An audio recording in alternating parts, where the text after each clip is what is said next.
Welcome to the Scoop School podcast, where we tackle your conundrums about the retail ice cream and frozen dessert business. And now, here's your host.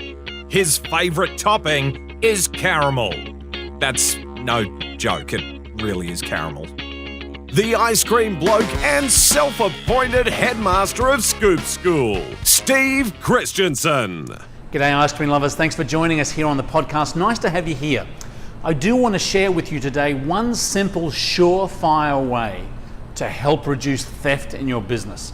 Before I do so, I do want to thank Andy and Barry Jones and the whole crew there at Lloyd's of Pennsylvania, obviously based on the East Coast, manufacturers of great base mixes, anywhere through soft serve, gelato, premium ice cream and custard. They do specialize in frozen custard mixes, and they're great people to boot. Andy and Barry Jones, you do want to give them a call because I think they can really help you. Barry is actually a food scientist, so he can help you in the process of developing flavor profiles and different things. Very, very knowledgeable people in the ice cream business. Lloydsofpa.com, Lloyds, Lloydsofpa.com. Thank you, Andy and Barry, for your sponsorship of this podcast. Now, let's jump into one surefire way to reduce theft in your store. And I know some of you probably do it. I see this in maybe a third of the stores that I go into, but 2/3 of the store are doing this terrible thing which actually is contributing to their theft. And I'll tell you what it is. When I go into an ice cream shop and I do some consulting, some training, or some evaluations to help them grow their business, I'll often go to the 2-door freezer at the back of the store, and I'll open up the door to this 2-door freezer, and there are probably anywhere between 7 and 20 rock solid frozen items that were either made by a mistake or made incorrectly, and they were put in the freezer for someone to take them home later on. I'll give you the drum, ladies and gentlemen. No one is going to eat a thawed but before frozen chocolate sundae. It's just not going to happen. So what happens is when someone makes a mistake in the store, let's say someone comes to the counter and they order a chocolate sundae and they make a caramel sundae.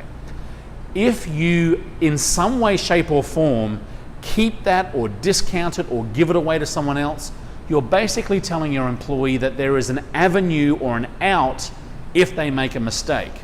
You cannot send that message. So it's very, very simple. Number one, you should have a waste button on your register for something that was made incorrectly, that needs to be pitched. It needs to be pressed on waste and then press the item so it comes off your inventory, even though you didn't get any revenue for it. And the second thing you do is you take that cup, whatever it is, a beautiful caramel sundae that should have been a chocolate sundae, and you drop it over to the trash and you drop it straight in the trash. And you'll more than likely for the first 1 or 2 times have employees go, "Oh, that was such a waste." And your response should be, "Yes, that was a waste. That was a waste of a cup, a waste of mix, a waste of vanilla, a waste of fudge, nuts, cream, cherry, and a spoon." So do me a favor and do yourself a favor. You cannot take that item that was made incorrectly and then either give it to the customer for free or discount it or put it in the freezer at the back of the store. No one is going to eat it. Basically just drop it in the trash. So what will happen is it trains your employees to know that regardless of what mistakes they make, it's going to be trashed. So if they've got a relative coming in, a friend coming in, "Oh, I'll make the wrong thing and I'll give it away, or I'll give it to someone as half price deal." You can't send that message. You've got to basically take an item that was made incorrectly and drop it in the trash. And hopefully your employees will get the message and the business principle that you cannot benefit, an employee cannot benefit from making a mistake. It's just got to be dropped in the trash. There's a lot of different elements to try and reduce theft in the store. That's a big one. I see that a lot. If you're sending a message that if someone makes a mistake and there's some way, shape or form that someone can benefit from that mistake, they'll continue to make those mistakes. Just take it off the table, drop it in the trash, and I think you'll find after the first 1, 2 or 3 times, employees will get the message that if they make something wrong, there's really no way of benefiting from it. I know that some people look at things a little bit differently and will save it and donate it or whatever.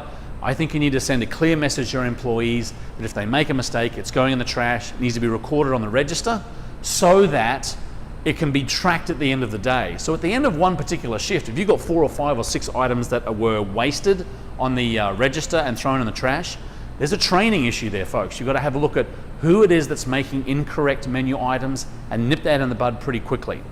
Very, very simple principle, but very effective in the process of reducing theft. I hope that you're doing it. If not, please implement it into your store policy and procedures. Thanks for joining in. Thanks again for Barry and Andy Jones of Dippin' Flavors. Thank you for your episode sponsorship. And if you have any conundrums about the ice cream business, or you want to find out how to get into the ice cream business, go to scoopschool.com. There's a lot of different information there. Thanks for tuning in, folks. Keep on scooping. We'll see you in the next video.